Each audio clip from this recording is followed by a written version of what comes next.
Hello and welcome to day 2 of the Men's Health Awareness Challenge. Today we're going to look at vices. I thought this was a good title for it because it encompasses lots of different aspects of general health and well-being. So I thought this would be a really good place to start. When we've had chemotherapy, or if people have been through treatments such as chemotherapy, it can impact on you in the long term. So it can cause higher blood pressure, it can cause cardiovascular problems, and it also can cause weight gain, which can be weight that is a little bit harder to shift. So by incorporating good habits and looking at your general health and well-being, you will improve and reduce your long-term risks of complications which can be associated with prior treatment that maybe had been given to you previously.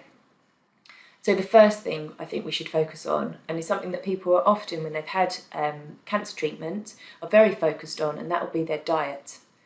So try and keep a food diary.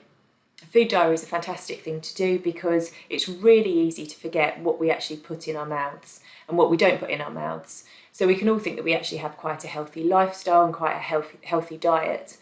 But by writing it down, it's very hard to ignore what's actually written in front of you. So write it down with times of when you're eating these things as well, so that it gives you an idea of if you're having sugar lows and when you're actually pushing to get a sugary snack rather than something that's actually going to sustain you for a little bit longer.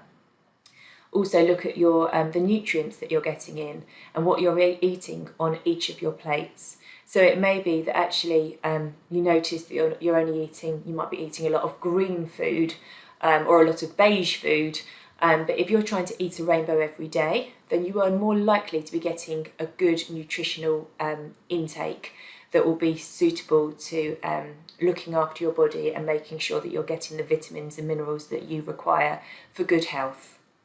So that's a really good place to start.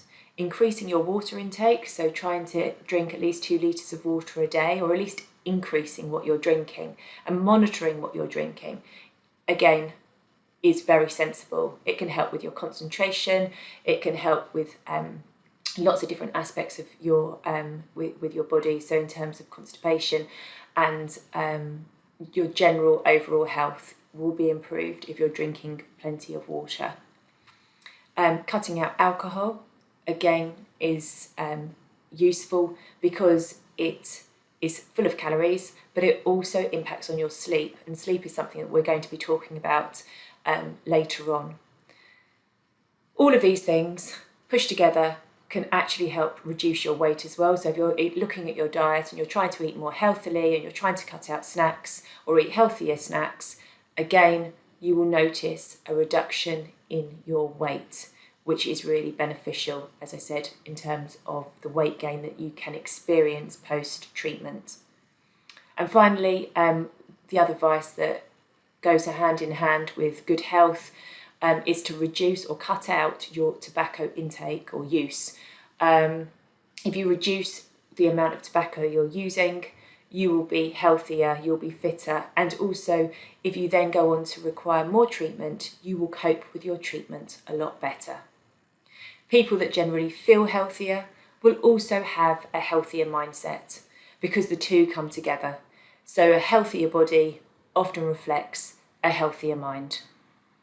So your challenge for today is to start looking at your food diary and writing down when you're eating certain foods or all your foods for the day, and try and keep this diary going over the period of a week.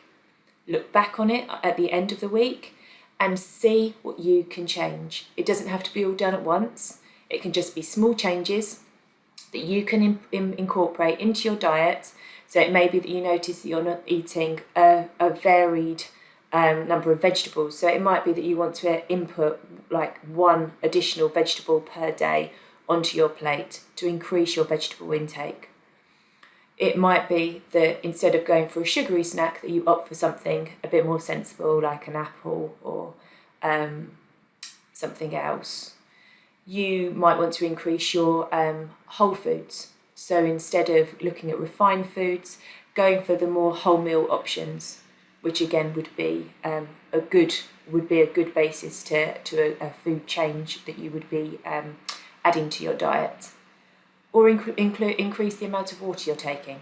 So all of these things can be changed and adapted over a period of time, and you will notice that these are just good for good general health. So good tips for good general health. So let's see how you get on, and we'll see what changes you're starting to think about making at the end of the week, because small steps do make a really big difference. I look forward to seeing you tomorrow.